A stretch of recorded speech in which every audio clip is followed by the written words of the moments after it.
Assalamualaikum, hampa pernah tak buat kek tak perlu tambah telur, tepung dan butter? Kalau tak pernah, hari ni saya nak share satu kek istimewa iaitu cupcake Dubai. 90 saat bersama MZK, maklubah apa hari ni? First sekali kita gunakan cupcake Dubai maklubah daripada MZK.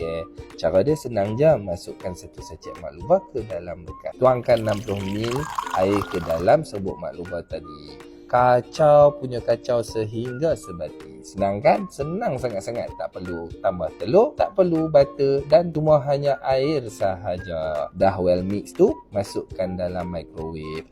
Set kepada medium temperature iaitu 180 darjah Celsius dan bake selama 90 saat sahaja.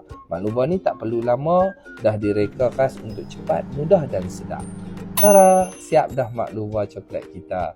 Untuk final look, saya letak whipped cream dan coklat chip untuk topping.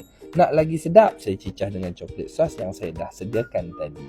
Terpulang kat hampa, nak topping boleh, nak makan macam tu saja pun dah sedap. Cupcake Dubai kita dah pun siap.